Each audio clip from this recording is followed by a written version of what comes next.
Hello दोस्तों, मैं मोहनीश आर्यन आप सभी का स्वागत करता हूं आज के इस BHDL 136 के वीडियो सेशन में। दोस्तों, आज के इस BHDL 136 के वीडियो सेशन में मैं आप सभी से BHDL 136 पुस्तक के चैप्टर 2 के इंपॉर्टेंट क्वेश्चंस का डिस्कशन करूंगा। दोस्तों, ये जो वीडियो सेशन है ये क्विक सीरीज का वीडियो सेशन है। इससे पहले भी क्विक सीरीज का एक वीडियो सेशन आ चुका है। जिन छात्रों ने उस वीडियो सेशन को नहीं देखा है, कृपया करके उस वीडियो सेशन को देख ले, ताकि इस वीडियो सेशन को देखने में कुछ ज्यादा ही आनंद आए। तो दोस्तों, मेनली क्या है कि मैं इस वीडियो सेशन में आज चैप्टर 2 के सारे क्वेश्चंस को एक साथ ही डिस्कस कर दूंगा। इसमें ज्यादा क्वेश्चंस नहीं है दोस्तों, सिंपल 2-4 क्वेश्चंस हैं जिस पर मैं अभी चर्चा करूंगा। चलिए अब वीडियो को स्टार्ट करते हैं और अब मैं आप लोगों को सबसे पहला क्वेश्चन दिखा देता हूं। दोस्तों, अब आप लोगों के स्क्रीन पर जो क्वेश्चन दिख रहा है ये सबसे पहला क्वेश्चन है। क्वेश्चन ये है कि वाक्य किसे कहते हैं, वाक्य में किस प्रकार के वाक्यांश अनिवार्य माने जाते हैं, उदाहरण सहित बताइए। तो दोस्तों, पहला क्वेश्चन है वाक्य किसे कहते हैं। एक्चुअली दोस्तों, इससे पहला वाला जो वीडियो सेशन था उसमें मैंने आप लोगों को बताया था कि शब्द किसे कहते हैं। और दोस्तों, उस समय मैंने आप लोगों को बताया था कि वर्णों अथवा ध्वनियों के सार्थक समूह को शब्द कहते हैं। मतलब वर्णों अथवा ध्वनियों का वैसा समूह जिससे एक निश्चित अर्थ प्रकट हो। मतलब अगर हम वर्णों अथवा ध्वनियों के समूह को एक साथ कर दें, मतलब वर्णों अथवा ध्वनियों को एक साथ जोड़ दें, तो एक शब्द का निर्माण हो और उससे जो है एक सार्थक अर्थ प्रकट हो, तो उस स्थिति में वैसे शब्द को हम लोग शब्द की संज्ञा देते थे। और उस वीडियो के बाद अब मैं आप लोगों को इस वीडियो में ये बताऊंगा कि आखिर वाक्य किसे कहते हैं। तो दोस्तों, मैं आप लोगों को बता दूं कि शब्दों के जो सार्थक समूह होते हैं, जो शब्दों की जो सार्थक ध्वनियों की समूह होती है, उसे ही हम लोग वाक्य की संज्ञा देते हैं। अब दोस्तों, यहाँ पर 2 इंपॉर्टेंट पॉइंट मैं आप लोगों को बताता हूँ। पहला पॉइंट है शब्द क्या है, ये मैंने अभी तुरंत आप लोगों को बताया। फिर भी मैं अभी आप लोगों को शब्द क्या है इसके बारे में बताऊंगा। वो भी मैं आप लोगों को बताऊंगा कि वाक्य में शब्द क्या है, ठीक है।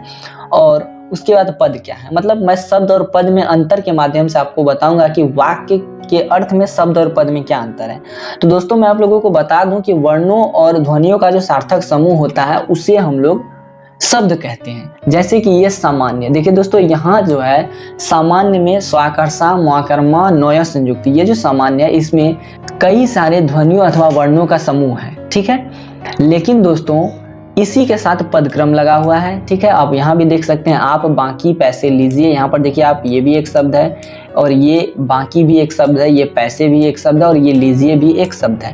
तो दोस्तों, मुख्यतया होता क्या है कि जब हम लोग शब्दों के सार्थक समूह को एक साथ मिला देते हैं तो वो वाक्य बन जाते हैं। लेकिन जब वाक्य का निर्माण हो जाता है तब शब्द जो है वो शब्द नहीं रह जाता है, तब शब्द को हम लोग पद की संज्ञा देते हैं। मतलब अगर हम सिंपल में इस सामान्य को कहें तो ये सामान्य एक शब्द है, पदक्रम को कहें तो पदक्रम एक शब्द है। लेकिन जब हम लोग इसी दोनों को एक साथ मिला दे तो ये क्या है, पदों का समूह है। और पदों का समूह ही वाक्य कहलाता है। जैसे कि लीजिए बाकी पैसे आप, यहाँ देखिए दोस्तों, अलग अलग शब्द हैं, मैं अलग अलग शब्दों को इंगित कर रहा हूँ। लेकिन जब हम लोग इसी सारे शब्दों को एक साथ मिला दें तब जो वाक्य बन जाएगा, मतलब वाक्य का जो अर्थपूर्ण भाव प्रकट होगा, तब शब्द जो है, वाक्य में मौजूद जो शब्द है वो शब्द नहीं रहेंगे दोस्तों, वो पद बन जाएंगे। ये बात आप लोग समझ गए दोस्तों।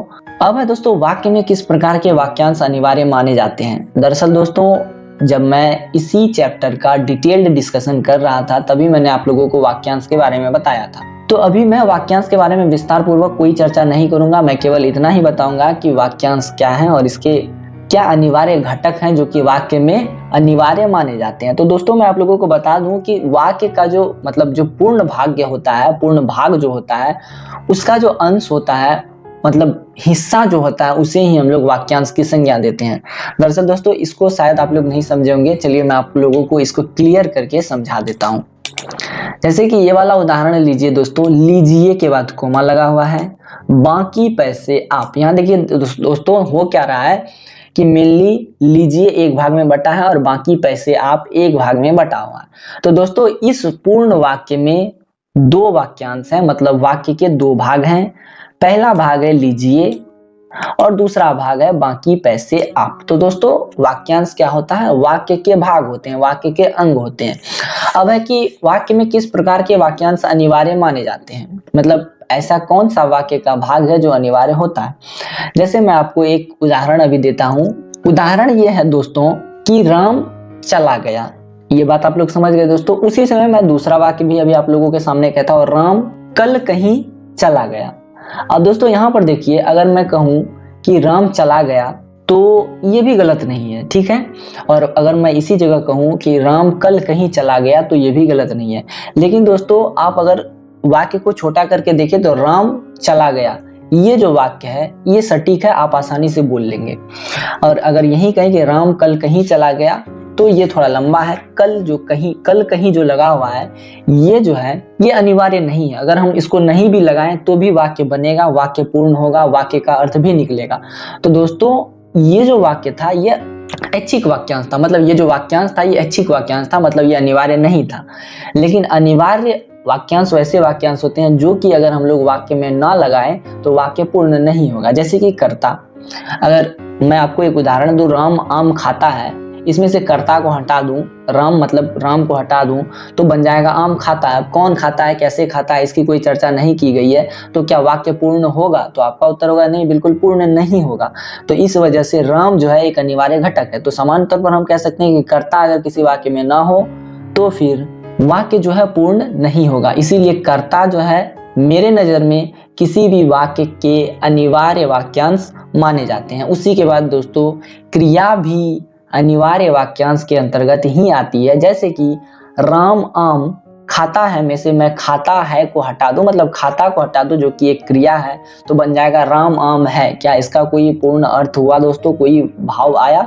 तो आपका उत्तर होगा नहीं, कोई भाव नहीं आया। तो मैं दोस्तों यहाँ पर यही कहना चाह रहा हूं कि कर्ता और क्रिया ये मूल रूप से अनिवार्य वाक्यांश होते हैं, मतलब वाक्य के अनिवार्य भाग होते हैं।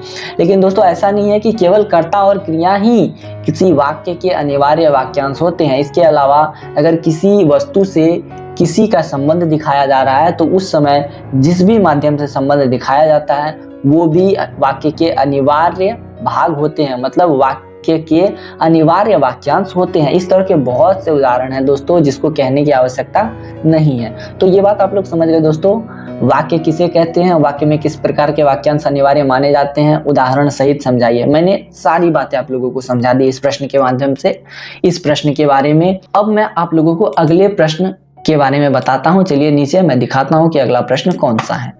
अगला प्रश्न है दोस्तों, ऐच्छिक वाक्यांश किसे कहते हैं? दोस्तों पहले ही प्रश्न में जब मैं चर्चा कर रहा था उसी समय मैंने आप लोगों को ऐच्छिक वाक्यांश के बारे में बताया था और मैंने वहां पर उदाहरण दिया था राम कल कहीं चला गया इस बारे में।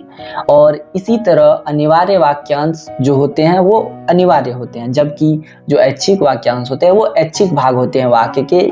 इसका जो है अगर हम लोग इस्तेमाल करें तो भी सही, ना करें तो भी सही, कोई आवश्यकता नहीं है। तो दोस्तों ऐच्छिक वाक्यांश आप लोग समझ गए। मैं इसको डिटेल में नहीं बताऊंगा क्योंकि पहले ही बता दिया है मैंने। सिंपल में यहाँ पर कुछ ऐच्छिक वाक्यांश के नाम दिए गए हैं वो मैं आप लोगों को बता देता हूँ। जैसे यहाँ पर स्थानवाचक ऐच्छिक वाक्यांश होता है, समयवाचक ऐच्छिक वाक्यांश होता है, करणवाचक ऐच्छिक वाक्यांश होता है और प्रयोजनवाचक ऐच्छिक वाक्यांश होता है। एक उदाहरण मैं आप लोगों को दे देता हूँ, जैसे कि कल से तुम घर नहीं आए हो। इसी जगह मैं एक उदाहरण या एक वाक्य और बोलता हूं, तुम घर नहीं आए हो। तो यहाँ पर जो कल से लगा हुआ है, कल से, ये अनिवार्य नहीं है। अगर हम कह दें कि तुम घर नहीं आए हो तो भी एक ही बात होगी, या फिर कह दें कि कल से तुम घर नहीं आए हो तो भी एक ही बात होगी। अगर हम लोग कल से को हटा दे तो भी कोई फर्क नहीं पड़ने वाला है। तो ऐसे जो वाक्यांश होते हैं दोस्तों ये ऐच्छिक वाक्यांश के अंतर्गत आते हैं। ये बात भी आप लोग समझ गए दोस्तों, बिल्कुल अच्छे से समझ गए होंगे।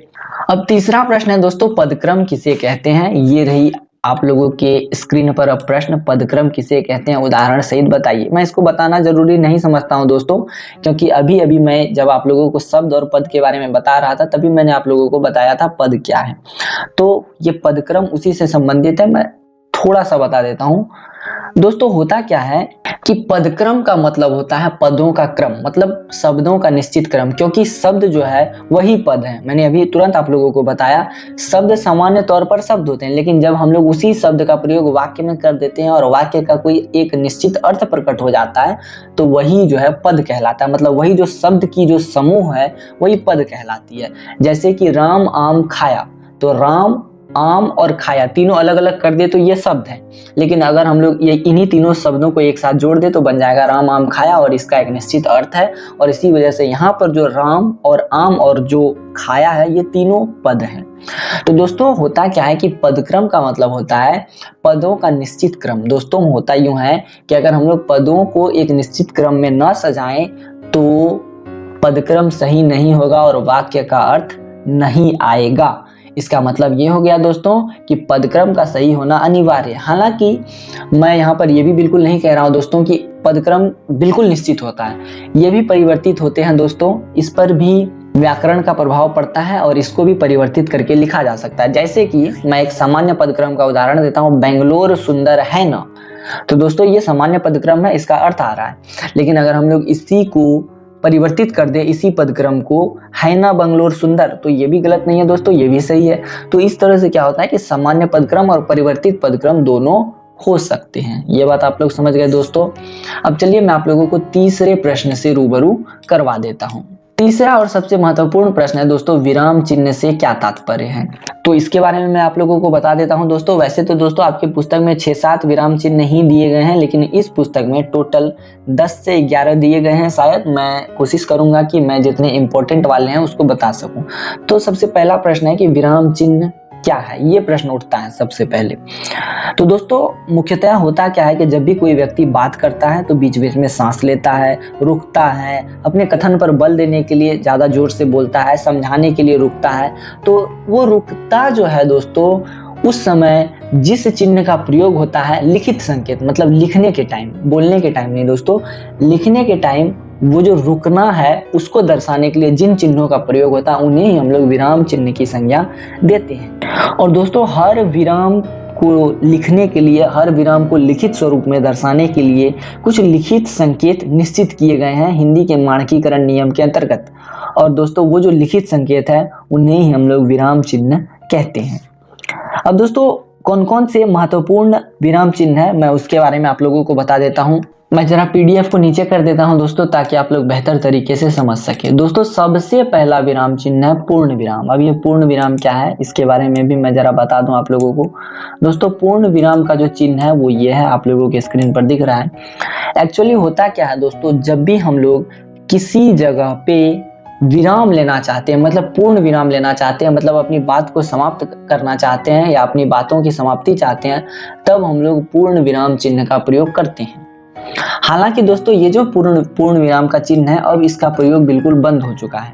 क्यों बंद हो चुका है वो भी मैं आप लोगों को बता देता हूं दोस्तों। दरअसल आजकल इस पूर्ण विराम चिन्ह के लंबे वाले चिन्ह के आधार को हटाकर बिल्कुल ही शॉर्ट इस तरह के बिंदु का प्रयोग किया जा रहा है, जिससे हम लोग पूर्ण विराम की संज्ञा आजकल दे रहे हैं। हालांकि दोस्तों हिंदी का जो मानकीकरण नियम है, हिंदी की जो मानकीकरण की शैली है उसके अंतर्गत ये गलत है, लेकिन आज के दौर में सभी लोग इसका प्रयोग कर रहे हैं, इसका प्रयोग नहीं कर रहे हैं।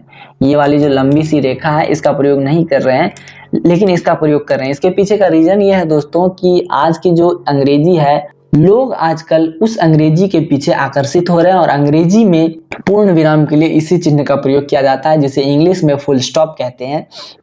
और लोग आजकल इसी फुल स्टॉप का प्रयोग हिंदी में भी कर रहे हैं, जो कि गलत है, नहीं करना चाहिए। इससे हिंदी का जो मानकीकरण नियम है उसको नुकसान पहुंचता है। अब ये तो बात आप लोग समझ गए दोस्तों। अब पूर्ण विराम कैसे लगता है उसके बारे में मैं आप लोगों को जरा उदाहरण से समझाने की कोशिश करता हूं। जैसे कि दोस्तों यहाँ देखिए, पंडित नेहरू का राष्ट्र आभारी है। यहाँ पर एक वक्ता अपनी बात को समाप्त कर रहा है तो उसी के सामने यहाँ पर पूर्ण विराम चिन्ह का प्रयोग किया गया है। दूसरा उदाहरण यहाँ देख लीजिए दोस्तों, खरगोश को काटकर गाजर खिलाओ। यहाँ देखिए दोस्तों, वक्ता अपनी बात समाप्त करता, उसी के तुरंत बाद यहाँ पर विराम चिन्ह का प्रयोग हुआ है। तो ये बात भी आप लोग अच्छे से समझ गए होंगे दोस्तों कि पूर्ण विराम क्या है। अब दोस्तों मैं आप लोगों को प्रश्न सूचक चिन्ह के बारे में बता देता हूं। इसके लिए मैं जरा पीडीएफ को नीचे कर दूं ताकि आप लोग स्पष्ट रूप से प्रश्न सूचक चिन्ह के बारे में समझ सकें। दरअसल दोस्तों मूल रूप से प्रश्न सूचक चिन्ह का प्रयोग तब होता है जहां पर कोई प्रश्न पूछा जाता है या प्रश्न उठता है। अक्सर प्रश्न सूचक चिन्ह का प्रयोग वही होता है, लेकिन कभी कदार संदेह या अनिश्चय की स्थिति में भी प्रश्न चिन्ह का प्रयोग कर दिया जाता है। दोस्तों मैं इसके लिए एक उदाहरण आप लोगों को दिखा देता हूं। सामान्य तौर पर जब प्रश्न पूछा जाता है जैसे कि आपको क्या चाहिए, यहाँ देखिए आपको क्या चाहिए, यहाँ पर प्रश्न पूछा जा रहा है मतलब सामने वाले से कि आपको क्या चाहिए, आखिर किस वस्तु की आवश्यकता है आपको। तो यहाँ पर आप लोग देख रहे हैं कि प्रश्न सूचक चिन्ह का प्रयोग किया गया है। लेकिन दूसरा उदाहरण यहाँ पर है दोस्तों, तस्कर देश सेवक होता है। यहाँ पर तस्कर देश सेवक होता है, क्या ये सेंटेंस सही है, क्या ये वाक्य सही है दोस्तों? नहीं, यहाँ पर है तस्कर। तस्कर जो है ये देश के सेवक कभी नहीं हो सकते हैं। तस्कर हमेशा देश के विध्वंसक होते हैं, देश को ध्वंस करते हैं, हमेशा चाहते हैं कि किसी देश का ध्वंस हो जाए, किसी देश का नाश हो जाए। तो यहाँ पर प्रश्न लगा दिया गया है, कोष्ठ में ये प्रश्न सूचक चिन्ह लगा दिया गया है। मैं स्पष्ट तौर पर आप लोगों को दिखा दूं, मतलब यहाँ पर पूछा जा रहा है कि क्या तस्कर जो है वो देश सेवक होते हैं। तो दोस्तों संदेह या अनिश्चय की स्थिति में भी इस तरह के प्रश्न सूचक चिन्ह का प्रयोग होता है।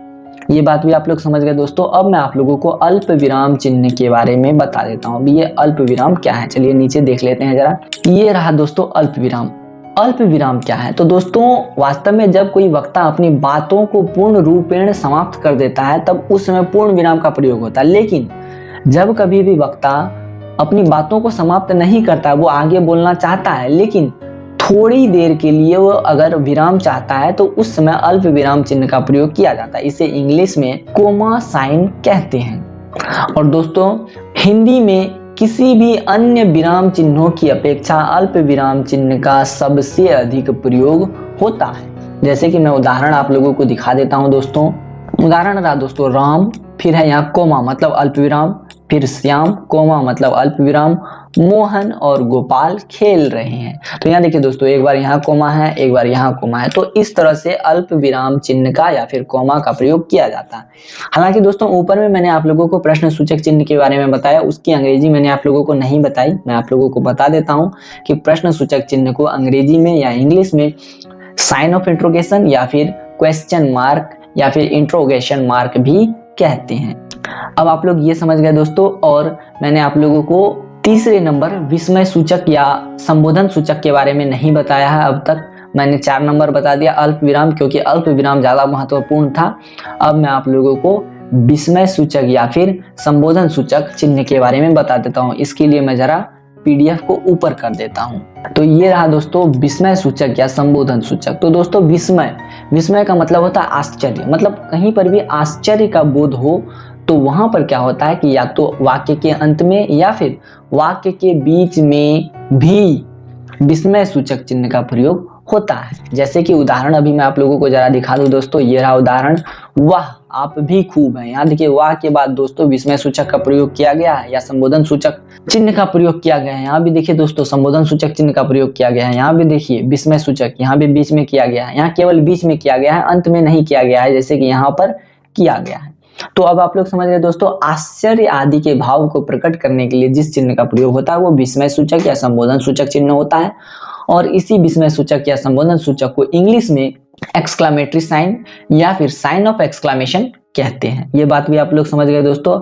अब इसके बाद है अर्धविराम। तो ये अर्धविराम क्या है, इसके बारे में भी मैं आप लोगों को बता देता हूँ। ये रहा दोस्तों अर्धविराम। तो अर्धविराम क्या है दोस्तों, वास्तव में जब कोई वक्ता अपनी बात को समाप्त भी नहीं करना चाहता और अपनी बात को अल्प विराम भी नहीं देना चाहता है तो उस समय उस स्थिति में अर्धविराम का प्रयोग होता है। मतलब यहाँ पर यह कहने की कोशिश की जा रही है कि अगर कोई वक्ता अल्प विराम से कुछ अधिक तथा पूर्ण विराम से कुछ कम रुकने की सोचता है तो उस स्थिति में वह अर्धविराम का प्रयोग करता है। जैसे कि उदाहरण मैं आप लोगों को जरा दिखा दूं, डटकर परिश्रम करो। यहाँ पर देखिए दोस्तों अर्धविराम लगा हुआ है, परीक्षा निकट है, मतलब डटकर परिश्रम करो, थोड़ी देर के लिए विराम, फिर उसके बाद परीक्षा निकट है। हालांकि यहाँ पर अल्प विराम का प्रयोग नहीं है, अर्धविराम का प्रयोग है। यहाँ नोटिस करने वाली बात है, इसीलिए आप लोग अल्प विराम लगाने की गलती यहाँ बिल्कुल नहीं करें। और दोस्तों मैं आप लोगों को एक नोट करने वाली बात और बता देता हूँ कि अब आजकल जो है अर्धविराम का प्रयोग बहुत कम हो चुका है, बहुत कम ही केसेस में अर्धविराम का प्रयोग होता है। अब आगे किस चिन्ह के बारे में बताया गया है, किस विराम चिन्ह के बारे में, उसके बारे में भी मैं आप लोगों को जरा दिखा दूं, उसके बारे में भी मैं आप लोगों को बता दूं। आगे है दोस्तों रेखिका या निर्देशक चिन्ह। ये रहा दोस्तों, ये वाला जो आप लोग देख रहे हैं यही है रेखिका या निर्देशक चिन्ह। इसके बाद लगाया भी गया है, आप लोग यहाँ देख सकते हैं, यहाँ पे भी लगाया गया है, यही है रेखिका या निर्देशक चिन्ह। ये देखिए दोस्तों, तो रेखिका या निर्देशक चिन्ह ये जो चिन्ह होते हैं इसका प्रयोग जो है विवरण को दिखाने के लिए किया जाता है। जैसे कि उदाहरण मैं आप लोगों को दिखा दे रहा हूं जरा, ये देखिए दोस्तों, यहाँ पर है कारणवाचक क्रिया विशेषण में इसके बाद क्या है, रेखिका या निर्देशक, मतलब कारणवाचक क्रिया विशेषण के बारे में जो विवरण है वो उसके बाद मतलब इस रेखिका या निर्देशक चिन्ह के बाद दी गई है। यहाँ देख लीजिए दोस्तों। उसी तरह यहाँ पर भी आप लोग देख सकते हैं, एक स्थान पर प्रयुक्त समान शब्दों और वाक्यों को अलग करने के लिए यहाँ रेखिका निर्देशक चिन्ह, मतलब इसका जो विवरण है अब इसके नीचे यहाँ दिया गया है। तो अब आप लोग समझ गए दोस्तों रेखिका निर्देशक चिन्ह। उसके बाद है उप विराम या अपूर्ण विराम। ये क्या है ये भी मैं आप लोगों को बताऊंगा, जरूर बताऊंगा। मैं इसके लिए जरा पीडीएफ को इरेज कर दूं, मतलब इस पीडीएफ में जो गड़बड़ियां हैं मैं उसको जरा ठीक कर दूं। उसके बाद मैं आप लोगों को अब उप विराम और अपूर्ण विराम के बारे में बता देता हूं। दोस्तों ये जो उप विराम और अपूर्ण विराम है ये भी बिल्कुल निर्देशक चिन्ह की भांति ही कार्य करते हैं। हालांकि ये जो है अक्सर लेखक और उसके रचना को दिखाने के लिए प्रयोग में लाए जाते हैं। जैसे कि यहाँ पर आप लोग देख सकते हैं प्रेमचंद एक अध्ययन। तो ये जो प्रेमचंद एक अध्ययन है ये प्रेमचंद लेखक महोदय हैं और इसके बाद यहाँ पर उप विराम या अपूर्ण विराम का प्रयोग किया गया है। और एक अध्ययन ये या तो एक पुस्तक हो सकती है या प्रेमचंद की कोई रचना हो सकती है, या फिर प्रेमचंद एक अध्ययन नाम की पुस्तक भी हो सकती है। प्रेमचंद एक अध्ययन मतलब प्रेमचंद की जीवनी पर आधारित ये एक पुस्तक हो सकती है। तो इस तरह के केसेस में उप विराम या अपूर्ण विराम का प्रयोग होता है। अब आगे है दोस्तों विवरण चिन्ह। यह विवरण चिन्ह क्या है? तो दोस्तों ये जो है उप विराम या अपूर्ण विराम जिसे हम लोग कहते हैं उसका और रेखिका या निर्देशक चिन्ह का मिश्रित स्वरूप होता है। मतलब यहाँ देख लीजिए दोस्तों, ये जो है अपूर्ण विराम का चिन्ह है और इसी के ऊपर, इसके ऊपर मैंने आप लोगों को निर्देशक के बारे में बताया या रेखिका चिन्ह के बारे में बताया। तो ये रहा दोस्तों। तो इन दोनों का मिश्रण ही विवरण चिन्ह कहलाता है और ये भी बिल्कुल निर्देशक चिन्ह की भांति ही कार्य में लाए जाते हैं। और आजकल जो है विवरण चिन्ह का और रेखिका या निर्देशक चिन्ह का अक्सर प्रयोग होता है। लेकिन आजकल लोग शॉर्टकट के जमाने में जी रहे हैं, मतलब हमेशा से लोग चाहते हैं कि शॉर्टकट अपनाया जाए। तो आजकल क्या करते हैं लोग, विवरण चिन्ह का प्रयोग कम करते हैं। और हालांकि इन दोनों का प्रयोग बहुत होता है, मैंने अभी तुरंत कहा, लेकिन फिर भी लोग इस विवरण चिन्ह की अपेक्षा रेखिका या निर्देशक चिन्ह का प्रयोग ज्यादा करते हैं। मतलब ये जो उप विराम है अपूर्ण विराम है, इसको हटा करके सिंपल में इस तरह से निर्देशक चिन्ह का प्रयोग कर लेते हैं। अब आगे है योजक दोस्तों। अब योजक क्या है इसके बारे में भी मैं आप लोगों को बता दूं। हालांकि ये विराम चिन्ह के अंतर्गत नहीं आता है, फिर भी इस पुस्तक में दिया गया है, तो मैं सोचता हूं कि मैं जरा इसके बारे में भी आप लोगों को बता दूं। तो दोस्तों योजक का जो प्रयोग होता है वो बहुत सारे स्थानों पर होता है। जैसे कि पुल्लिंग स्त्रीलिंग शब्दों को अगर एक जगह लाना हो तो योजक चिन्ह का प्रयोग होता है। उल्टे शब्द या विपरीतार्थी या विपरीतार्थक शब्द को एक जगह लाना हो तो योजक चिन्ह का प्रयोग होता है। तत्पुरुष समास में अगर समस्त पद बनाना हो तो योजक चिन्ह का प्रयोग होता है। द्वंद्व समास में अगर समस्त पद को अलग करना हो तो योजक चिन्ह का प्रयोग होता है। अगर तत्पुरुष समास में भी समस्त पद को अलग करना हो, मतलब पूर्व पद और उत्तर पद में, तो भी योजक चिन्ह का प्रयोग होता है। यहाँ पर समास में समस्त पद और पूर्व पद और उत्तर पद की बात मैंने की दोस्तों। मैं यहाँ पर इसके बारे में विस्तार से नहीं बताने वाला हूँ, क्योंकि समास एक अपने आप में बहुत बड़ा टॉपिक है, इस पर चर्चा करना तुरंत संभव नहीं है दोस्तों। अगर आप लोग कहेंगे, आप लोगों की डिमांड होगी, तो मैं ये कोशिश करूंगा कि अगले कुछ वीडियोस में मैं आप लोगों के लिए समास के बारे में भी कुछ बता दूं, ताकि आप लोगों को मदद मिल जाए। तो दोस्तों मैं उदाहरण आप लोगों को दिखा देता हूं, बता देता हूं कि कैसे किस जगह योजक चिन्ह का प्रयोग होता है। जैसे कि उल्टा शब्द में मैंने अभी आप लोगों को बताया, उल्टा शब्द में योजक चिन्ह। तो यहाँ देखिए दोस्तों, सुख का उल्टा दुख, और इन दोनों शब्दों को एक जगह लाने के लिए यहाँ देखिए दोस्तों योजक चिन्ह का प्रयोग किया गया है। माता और पिता ये आपस में पुल्लिंग और स्त्रीलिंग है, और इन दोनों को एक जगह लाने के लिए योजक चिन्ह का प्रयोग हुआ है। आप लोग स्पष्ट तौर पर यहाँ देख सकते हैं। तो इस तरह से योजक चिन्हों का प्रयोग होता है दोस्तों। अब इसके बाद दो चिन्ह और हैं दोस्तों, 2 या 3 चिन्ह होंगे, उसके बारे में मैं तुरंत बताने की कोशिश करता हूं।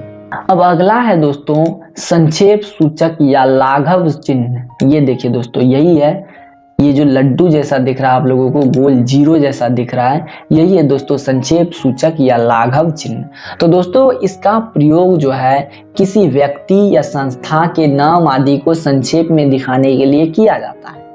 जैसे कि उदाहरण यहाँ देखिए दोस्तों, पन स्वर पंग, उसके बाद यहाँ पर लाघव चिन्ह का प्रयोग है या संक्षेप सूचक चिन्ह का प्रयोग है। उसके बाद लिखा है राम प्रसाद, इसका मतलब है दोस्तों पंडित रामा प्रसाद। मतलब क्या है कि इस लंबे नाम को छोटा करने के लिए किसका प्रयोग हुआ है, तो संक्षेप सूचक या लाघव सूचक चिन्ह का प्रयोग हुआ है। ये बात भी आप लोग समझ गए दोस्तों। अब आगे है अवतरण या उद्धरण चिन्ह। तो ये क्या है, इसके बारे में भी मैं आप लोगों को बता देता हूँ दोस्तों। इसका प्रयोग जो है अक्सर कुछ स्पेशल केसेस में होता है और आजकल इसका प्रयोग बहुत कम हो चुका है। किसी व्यक्ति के कथन को अगर दिखाना हो तो उस समय इस तरह के अवतरण या उद्धरण चिन्ह का प्रयोग होता है। जैसे कि यहाँ देख लीजिए दोस्तों, तिलक ने कहा, उसके बाद क्या कहा तिलक ने, तो उसको क्या किया गया, अवतरण चिन्ह या उद्धरण चिन्ह से पैक कर दिया गया है, मतलब बंद कर दिया गया है और बंद करके लिखा गया है स्वतंत्रता हमारा जन्मसिद्ध अधिकार है। आप लोग यहाँ देख रहे हैं दोस्तों किसका प्रयोग हुआ है, तो अवतरण या उद्धरण चिन्ह का प्रयोग हुआ है। या फिर अगर किसी पुस्तक या किसी लिखित सामग्री के कुछ अंश को अचानक से कहीं दिखाना होता है तो उस समय भी अवतरण या उद्धरण चिन्ह का प्रयोग होता है। या फिर कभी कदार दोस्तों किसी उपनाम, लेख, कविता या पुस्तक के शीर्षक को दिखाया जाता है तो उस समय भी इस तरह के अवतरण या उद्धरण चिन्ह का प्रयोग होता है। मैंने अभी तुरंत कहा दोस्तों किसी तरह के उपनाम को दिखाने के लिए, जैसे कि रामधारी सिंह का एक उपनाम था दिनकर, तो रामधारी सिंह अपने नाम के साथ दिनकर लगाते थे और दिनकर में वो क्या करते थे, तो इसी तरह के अवतरण या उद्धरण चिन्ह का प्रयोग करते थे। मैं जरा आप लोगों को दिखा देता हूं किस तरह से वो लगाते थे। ये देखिए दोस्तों, ये रहा दोस्तों रामधारी सिंह दिनकर, आप लोग स्पष्ट तौर पर यहाँ देख रहे होंगे। यहाँ लगा हुआ है दिनकर में कौन सा चिन्ह, तो अवतरण या उद्धरण चिन्ह। अब इसके बाद है दोस्तों कोष्ठक। ये कोष्ठक क्या है इसके बारे में भी मैं आप लोगों को बता देता हूँ। दरअसल दोस्तों इस कोष्ठक का प्रयोग प्रायः वैसे जगह पर होता है जहां पर किसी शब्द की कोई अनिवार्य आवश्यकता नहीं होती है, लेकिन अगर आप उसे लगाना जरूरी समझते हैं तो आप लगा सकते हैं। मतलब बिल्कुल ये ऐच्छिक वाक्यांश के जैसा है। आप लोग इसको नहीं समझे होंगे, मैं उदाहरण स्वरूप इसको समझाने की कोशिश करता हूँ। मैं जरा पीडीएफ को नीचे कर देता हूँ ताकि आप लोग स्पष्ट तौर पर समझ सके। जैसे यहाँ देखिए दोस्तों उदाहरण है, कालिदास को सभी जानते हैं। ठीक है, आप भी समझ गए कालिदास को सभी जानते हैं, लेकिन अगर आप इसको स्पष्ट करना चाहें तो आपने क्या किया, या आप यहाँ पर क्या करते हैं कि संस्कृत के महाकवि को कोष्ठ में बंद कर देते हैं। यही है दोस्तों कोष्ठक। कोष्ठक क्या होता है कि कोष्ठक के अंदर कुछ ऐसे शब्द या शब्दों के समूह बंद होते हैं जो कि अनिवार्य नहीं होते हैं या फिर आवश्यकता नहीं होती है, लेकिन ऐसा भी नहीं है कि बिल्कुल आवश्यकता नहीं होती। अगर आप चाहें तो लगा सकते हैं। तो इस तरह के शब्दों के समूह को दिखाने के लिए कोष्ठक चिन्ह का प्रयोग होता है, कोष्ठक। ठीक है, आप यहाँ पढ़ सकते हैं कालिदास संस्कृत के महाकवि को सभी जानते हैं। सही बात है, आप इससे भी समझ रहे हैं, या कालिदास को सभी जानते हैं आप ऐसे भी समझ रहे हैं। तो कोष्ठक का प्रयोग ऐसे होता है। अब 13वां नंबर दोस्तों, शायद ये अंतिम है, त्रुटि पूरक या हंस पद। ये त्रुटि पूरक या हंस पद क्या है, तो दोस्तों होता क्या है कि जब आप किसी चीज को लिखते हैं, किसी लाइन को लिखते हैं, किसी वाक्य को लिखते हैं, तो कभी कदार क्या होता है कि आप लिखते समय बीच के किसी पद को छोड़ देते हैं या भूल जाते हैं, बीच के किसी शब्द को छोड़ देते हैं या भूल जाते हैं। तो उस स्थिति में आप अगर चाहते हैं कि मेरे द्वारा जो लिखा गया है वो गंदा ना हो, उस पे इरेजर का प्रयोग नहीं करना पड़े या फिर व्हाइटनर का प्रयोग नहीं करना पड़े, तो उस स्थिति में त्रुटि पूरक या हंस पद का प्रयोग किया जाता है और इसके प्रयोग से छूटी हुई बात को वाक्य के ऊपर लिखा जा सकता है। मैं उदाहरण के माध्यम से इसको जरा समझा देता हूं दोस्तों। ये रहा दोस्तों, जैसे कि दूसरों का चिंतन करने, इसके बाद यहाँ वाले छूट गया है तो यहाँ लिखा चला गया है दूसरे का चिंतन करने महापुरुष कहलाते हैं। क्या ये सही है, तो उत्तर नहीं है। तो इसको सही करने के लिए ये जो लाइन छूट गया था तो ये त्रुटि पूरक लगा करके ऊपर लिख दिया गया है दूसरों का चिंतन करने वाले महापुरुष कहलाते हैं। तो इस तरह से अलग अलग विराम चिन्हों का अलग अलग जगह प्रयोग होता है। दोस्तों मैं उम्मीद करता हूँ कि आप लोग इसको समझ गए होंगे। अब दोस्तों अगला प्रश्न जो है वो ये है कि संवाद की परिभाषा दीजिए। तो ये संवाद की परिभाषा दीजिए में ये संवाद की परिभाषा क्या दे सकते हैं। तो दोस्तों मिली जब दो या दो से अधिक लोग या लोगों के समूह अपने विचारों का आदान प्रदान करते हैं तो उसी को हम लोग संवाद या वार्तालाप की संज्ञा दे सकते हैं। और दोस्तों ये जो संवाद होता है ये मूल रूप से लिखित और मौखिक दोनों ही स्वरूप में हो सकते हैं। संवाद के बारे में या वार्तालाप के बारे में मूल पाठ नाम से मेरा एक वीडियो है, उसमें मैंने बिल्कुल डिटेल में बताया कि आखिर संवाद क्या है, संवाद या वार्तालाप की क्या क्या विशेषताएं हैं। ये सारी बातें मैंने उस वीडियो में बिल्कुल अच्छे से बताई है। शायद डे 9 है BHDL 136 का, आप लोग चाहें तो उसको चेकआउट करके देख सकते हैं ताकि आप लोगों को समझने में आसानी हो। और दोस्तों अगला जो प्रश्न है उसके बारे में मैं कुछ ज़्यादा विस्तार में नहीं बताऊंगा। अगला प्रश्न यह है कि अच्छी संवाद रचना के लिए किन किन बातों को ध्यान में रखना चाहिए। तो दोस्तों इस पर मैंने पूरा का पूरा डिटेल्ड वीडियो बना दिया है, मतलब प्रश्न संख्या 6 और प्रश्न संख्या 7 के बारे में बिल्कुल मैं स्पष्ट तौर पर ये कह सकता हूँ कि उस वीडियो में बिल्कुल सारी चीज़ें समझाई गई है। कोड मिक्सिंग क्या होता है, एक अच्छे संवाद की एक विशेषता है कोड मिक्सिंग। उसके बाद मैंने ये बताया है कि आखिर जो है कैसे अच्छा संवाद हम लोग कर सकते हैं और संवाद में जो गड़बड़ियां होती हैं वो सभी बातें मैंने डे 9 BHDL 136 के वीडियो में बता दी हैं। मैं कोशिश करूंगा कि उस वीडियो के लिंक को डिस्क्रिप्शन बॉक्स में डाल दूं, आप लोग वहां से इसको देख लेना ताकि आप लोगों को समझ में आ जाए अच्छी संवाद रचना के लिए किन किन बातों को ध्यान रखना चाहिए और फिर संवाद की क्या परिभाषा हो सकती है। सारी बातें मैंने आप लोगों को बता दी हैं। फिर भी मैं जो ये वाला सामने वाला प्रश्न है इसको संक्षेप में बता देता हूँ। दोस्तों अच्छी संवाद रचना के लिए जो मुख्य बातें ध्यान में रखनी चाहिए वो ये रखनी चाहिए कि संवाद हमेशा छोटी, सहज और स्वाभाविक होनी चाहिए और संवाद में रोचकता और सरसता होनी चाहिए। किसी भी प्रकार के कर्कशता का प्रयोग बिल्कुल नहीं होना चाहिए। और दोस्तों ये जो संवाद होनी चाहिए इसमें जो भाषा का प्रयोग होना चाहिए वो बिल्कुल सरल, स्वाभाविक और बोलचाल वाली भाषा होनी चाहिए। ऐसा नहीं है कि क्लिष्ट और कठिन भाषा का प्रयोग करना चाहिए जिससे कि लोगों को वार्तालाप करने में या संवाद करने में दिक्कत हो। और दोस्तों संवाद जिस भी विषय पर होनी चाहिए केवल और केवल मुद्दा वही विषय होना चाहिए। ऐसा नहीं है कि संवाद के विषय से भटक कर दूसरे विषय पर डिस्कशन करना चाहिए, ऐसा बिल्कुल नहीं है दोस्तों। और यथास्थान हर संभव ये प्रयास करना चाहिए कि अच्छी संवाद रचना के दरमियान मुहावरे तथा लोकोक्तियों का प्रयोग भी हो। और ये जो संवाद है इसमें हमेशा जो है सजीवता रहनी चाहिए, मतलब ऐसा लगे कि संवाद जो है प्रभावशाली है। बिल्कुल भी अप्रभावशाली संवाद नहीं लिखना चाहिए या अप्रभावशाली संवाद की रचना बिल्कुल नहीं करना चाहिए। और दोस्तों संवाद लेखन के अंत में जो बातें हुई हैं उसको बिल्कुल पूरा करना चाहिए, बीच में नहीं छोड़ना चाहिए। तो इतनी सारी बातें हैं दोस्तों, मुख्यतया मैंने सारी बातों के बारे में आप लोगों को बता दिया। मैं उम्मीद करता हूं कि ये वीडियो सेशन आप लोगों को अच्छा लगा होगा। फिर भी अगर इस वीडियो सेशन में कोई त्रुटि अथवा कमी है तो मैं इसके लिए आप लोगों से क्षमा मांगता हूं। और दोस्तों मैं आप लोगों से रिक्वेस्ट करता हूं मेरी कमी अथवा त्रुटि को कमेंट सेक्शन में जरूर मेंशन कर दें ताकि इन फ्यूचर में इस प्रकार की गलती दोबारा से ना दोहराऊं। दोस्तों अब यहीं पे इस वीडियो को समाप्त करते हैं, फिर मिलते हैं नेक्स्ट वीडियो में किसी नए टॉपिक के साथ। Till then tata bye bye.